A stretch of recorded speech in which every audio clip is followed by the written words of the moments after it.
He only wanted peace, a quiet home, a fresh start in a calm neighborhood. But for Judge Anthony Miller, that dream turned into a nightmare. It started with small complaints from the neighborhood HOA president, tiny things that seemed harmless at first.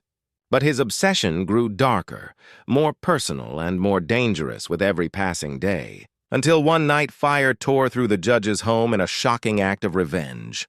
And the real twist came later, inside a silent courtroom, when the man behind it all was forced to face the very person he tried to destroy, sitting high on the bench as his judge. Before we dive in, hit that like button and subscribe so more stories like this reach people who need to hear them. Anthony Miller wasn't just any resident. He had spent years serving the law, listening to countless disputes, and carrying the heavy responsibility of justice. But outside the courtroom, he wanted nothing more than a simple, ordinary life. That's why he chose this neighborhood, a quiet street lined with oak trees, where families walked their dogs and children rode bikes without worry. The calm didn't last. The president of the HOA, Richard Harlan, quickly made his presence known. Richard was the kind of man who craved control. He watched everything, noticed everything, and believed every detail in the neighborhood had to go through him. A trash can left out too long, a light left on at night, grass that grew a little too high, nothing escaped his eye. At first, it was just annoying. Letters slipped into Anthony's mailbox, notes taped to his door. Fix this. Change that. Little rules meant to remind him that Richard was in charge. But soon the tone shifted. The complaints became personal. The visits turned hostile. And what started as minor irritation began to feel like a campaign of harassment against the judge who only wanted peace. At first, Anthony tried to ignore it. He had seen far worse in his courtroom. Real crimes, real conflicts. Compared to that, Richard's petty notes and lectures seemed almost childish. But slowly it became clear this wasn't just about rules. Richard wasn't enforcing order. He was targeting Anthony. The warnings turned into confrontations. Richard began showing up unannounced, standing on the edge of Anthony's yard, pointing out supposed violations in front of neighbors. His words carried a sharp edge, almost daring Anthony to push back. And when the judge didn't, Richard grew bolder. Soon, Anthony noticed Richard pacing outside his house late at night.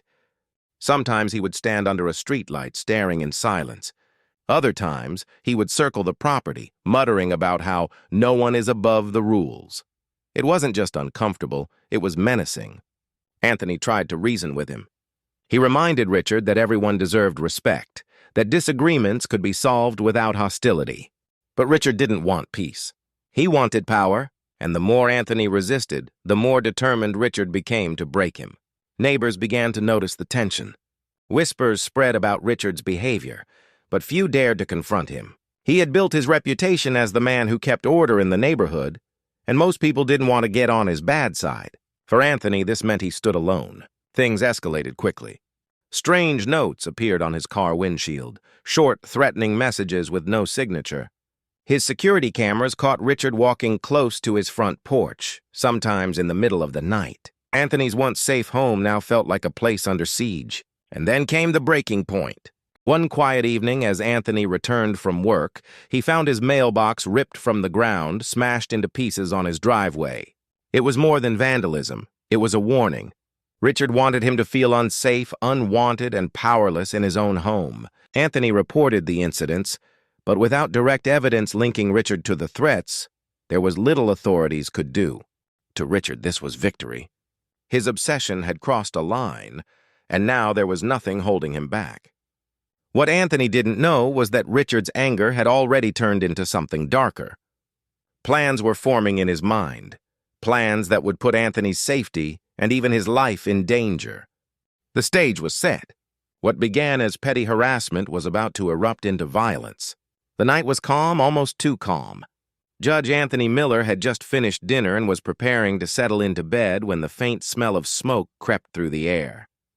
At first, he thought a neighbor was having a late barbecue, but within minutes, thick black smoke poured through his hallway and the sharp crackle of flames echoed from the living room. His house was on fire. Anthony rushed outside, coughing and choking, watching helplessly as flames devoured the home he had built for peace. The fire moved fast, tearing through wood and glass like paper. By the time firefighters arrived, the house was nearly gone. What remained was a charred skeleton of what had once been his safe haven. Investigators quickly determined it wasn't an accident. The fire had been set deliberately, and it didn't take long for suspicion to fall on Richard Harlan. Security cameras from nearby homes caught him walking toward Anthony's property earlier that evening, carrying a red container. Hours later, a gas can matching the one seen in the footage was discovered in Richard's garage.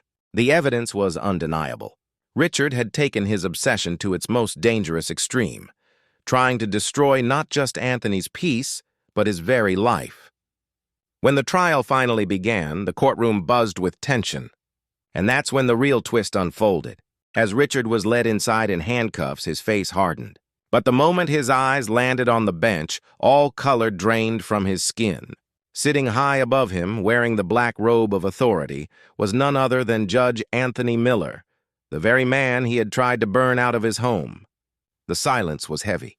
Everyone in the room felt the weight of that moment. The victim and the judge face to face, justice itself staring directly at the man who had tried to destroy it. For Richard, the message was clear. His power had ended the moment he stepped into that courtroom. The trial was swift. With video evidence, eyewitness accounts, and the gas can linking him to the crime, Richard Harlan had no defense left. The jury found him guilty of arson and harassment, and the sentence was harsh. The man who once bullied neighbors with petty rules would now spend years behind bars, stripped of the control he craved.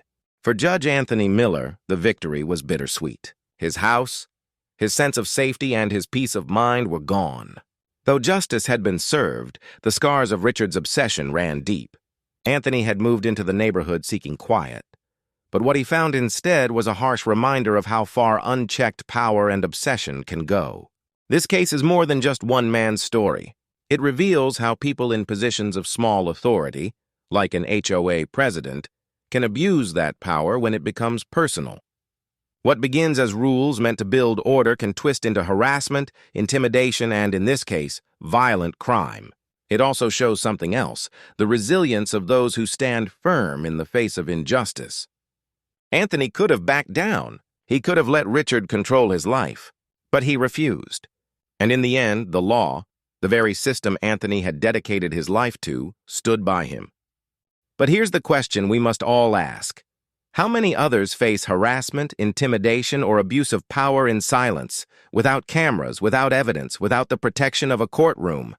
How many stories never reach the point of justice? The story of Judge Anthony Miller reminds us that injustice doesn't always come from criminals lurking in the shadows. Sometimes it comes from the neighbor across the street, wearing the mask of authority. And it challenges us to stay vigilant, to speak out, and to demand fairness, even in the places we least expect injustice to appear. If you've experienced or witnessed injustice, share your story in the comments. I might even make a video about it to raise awareness and justice. And don't forget to like, subscribe, and share this video so together we can spread the message